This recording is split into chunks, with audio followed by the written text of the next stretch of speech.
Bismillahirrahmanirrahim. Assalamualaikum warahmatullahi wabarakatuh.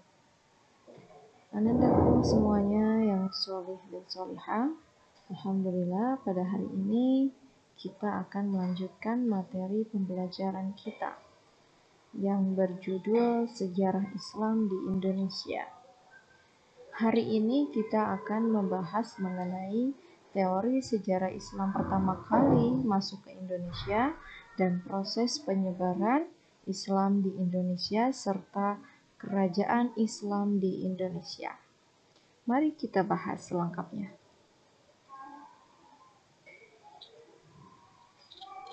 Islam datang ke Indonesia, terdapat 3 teori yang mengatakan pertama kali masuknya Islam ke Indonesia. Yang pertama adalah teori Gujarat, yang kedua adalah teori Mekah, dan yang ketiga adalah teori Persia. Yang pertama, menurut teori Gujarat yang diperkenalkan oleh atau yang dibawa oleh seorang sarjana Belanda dari Universitas Leiden pada abad ke-19, dia bernama J.P. Jinapel. Ia mengatakan bahwa proses kedatangan Islam ke Indonesia itu berasal dari Gujarat pada abad ke-7 Hijriah sampai abad ke-13 Masehi. Nah, Gujarat ini terletak di India bagian barat, berdekatan dengan Laut Arab. Menurut teori Gujarat ini, Islam datang ke Indonesia karena ada beberapa orang Arab yang bermukim di daerah Gujarat, India, lalu menyebarkan Islam di India. Namun, yang menyebarkan Islam ke Indonesia menurut P. Jinapel bukanlah orang dari Arab, melainkan orang dari pedagang-pedagang Gujarat yang telah memeluk Islam dan berdagang ke dunia timur termasuk ke Indonesia. Teori yang kedua adalah teori Mekah. Teori Mekah ini dikenalkan oleh ulama sekaligus sastrawan Indonesia yang bernama Haji Abdul Karim Amrullah atau nama penanya adalah Hamka pada tahun 1958. Menurut teori Mekah, proses masuknya Islam ke Indonesia itu langsung dari Mekah atau Arab.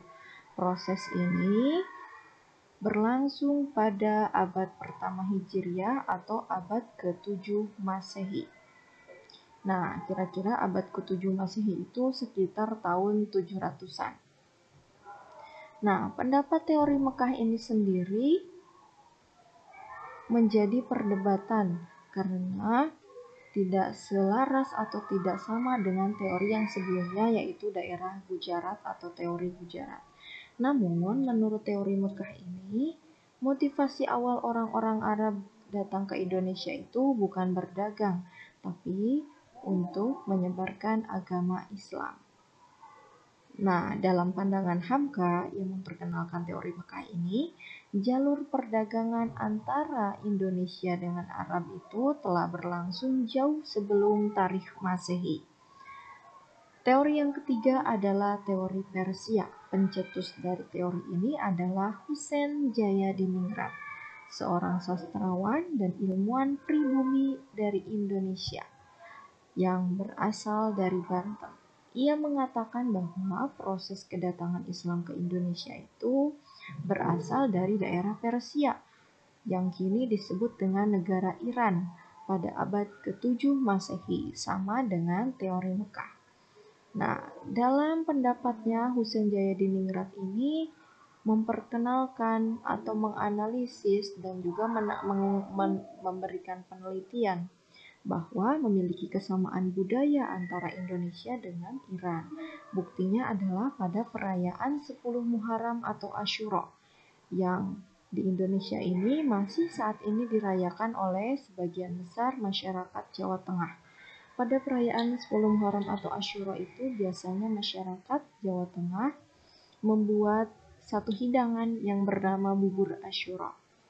Nah, ada juga tradisi yang masih saat ini dilaksanakan oleh masyarakat Sumatera Barat yang bernama tradisi Tabut. Nah, itu dia 3 teori mengenai masuknya Islam di Indonesia.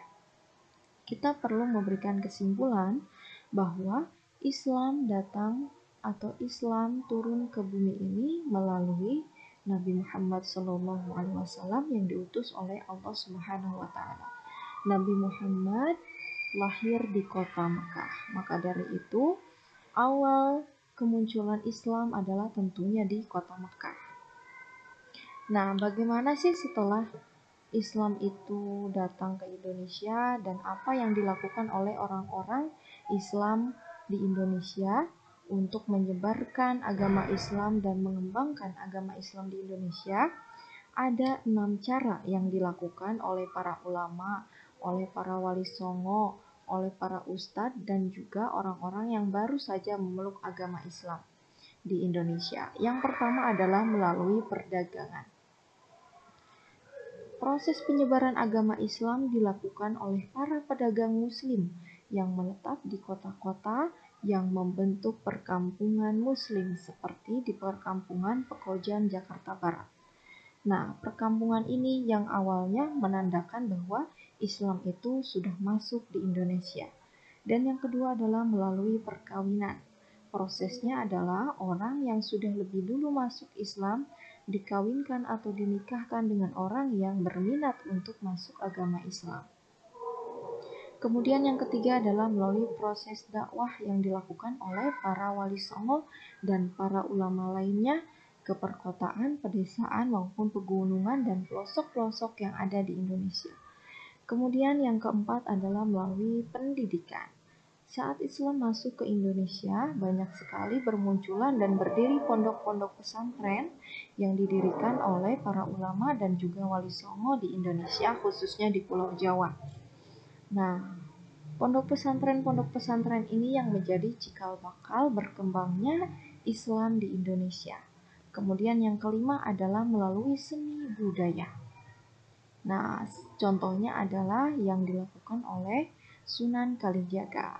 Sunan Kalijaga yang berasal dari Jawa Tengah, tepatnya di kota Yogyakarta, beliau menyebarkan agama Islam dengan cara yang unik, yaitu yang mencirikan keindonesiaan, dengan cara menyebarkan atau mendakwahkan Islam melalui pagelaran wayang kulit.